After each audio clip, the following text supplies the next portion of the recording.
இவ்வளோ கடன் வந்ததுக்கு காரணம் நாம செல்ஃப் டிசிப்ளினா இல்லை, நிதி ஒழுங்கு இல்லை, நம்ம நிதியை பற்றி தெரியல, நமக்கு சொல்லிக் கொடுக்கல, யாருமே ஸ்கூலில் சொல்லிக் கொடுக்கல, காலேஜில் சொல்லிக் கொடுக்கல, யாருமே சொல்லலை. இப்போ அதை மாற்றணும்னு சொல்கிறேன். இப்போ உங்களுடைய அந்த போராட்டத்தை மாற்றணும், அந்த ஸ்ட்ரெஸ்ஸை மாற்றணும், உங்கள் ஃபினான்ஷியல் ப்ராப்ளத்தை மாற்றணும்னா ஓவராலாக ஒரு அவுட்லுக்கை மாற்றணும், உங்களை பற்றிய எண்ணங்களை மனோபாவங்களை மாற்றணும்.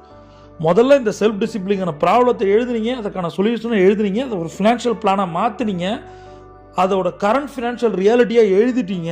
இவ்வளோ கடன் இருக்குன்னு உங்கள் மைண்டுக்கு சப்கான்ஷியஸ்க்கு கொண்டு போயிட்டீங்க. இப்போ உங்களுக்கான ஒரு பியூட்டிஃபுல்லான ஒரு ஃபினான்ஷியல் ஃபியூச்சர் இருக்குது, சத்தியமாக இருக்குது. எனக்கு இருந்தது. கடனோடு இருக்கும்போது நான் பயந்து ஓடனேன், என்ன பண்ணுறதுன்னு தெரியல. ஒரு குரு கிடைச்சாங்க, அவங்க சொன்னதை செஞ்சேன், அதை தான் நான் இப்போ உங்கள்கிட்ட சொல்லிகிட்டு இருக்கேன். இப்போ உங்களுக்கு ஒரு தெளிவு வந்திருக்கும், இவ்வளோ கடன் இருக்குது, இவ்வளோ தப்பு பண்ணியிருக்கோம், இதை சரி பண்ண போகிறோம். இந்த இடத்துல